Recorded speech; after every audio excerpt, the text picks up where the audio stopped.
আসসালামু আলাইকুম বরিশাল্য মনুরা। আমি এই মুহূর্তে আছি আমাগো কলাপাড়া উপজেলার তেগাছিয়া বাজার। এখানে কি কাজ করতে আছে অবশ্যই তো বোঝার কথা আপনাগো। বাংলাদেশ নতুন করে স্বাধীন হওয়ায় দেশটারে নতুন করে সংস্কার করতে আছে ছাত্র সমাজ। এই ছাত্র সমাজ আমাদেরকে নতুন একটা বাংলাদেশ দিয়েছে। প্রথমেই মই মোর অন্তরের অন্তঃস্থল থেকে শ্রদ্ধা জ্ঞাপন করতে আছি এই দেশটারে নতুন করে সংস্কার করছে এবং জালিম সরকারের হাতে গনে বাঁচাইছে। আর এই দেশ বাঁচানোর জন্য যারা জীবন দিয়েছে হ্যাগো প্রতি রইল আমার অন্তঃস্থল থেকে গভীর সমবেদনা ও শ্রদ্ধা। ছাত্রদের উদ্দেশ্য দেশটারে নতুন করে সাজানো। দেশটা অগোছালো ছিল, জালিমের হাতে দেশটা আটকানো ছিল।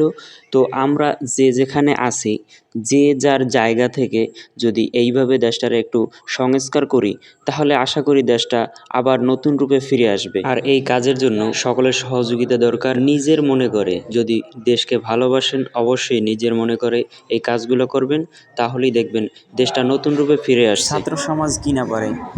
ছাত্র সমাজ চাইলেই ছাত্ররা যা ইচ্ছা তা করতে পারে, কিন্তু ছাত্ররা কখনো অন্যায় কাজ করে না।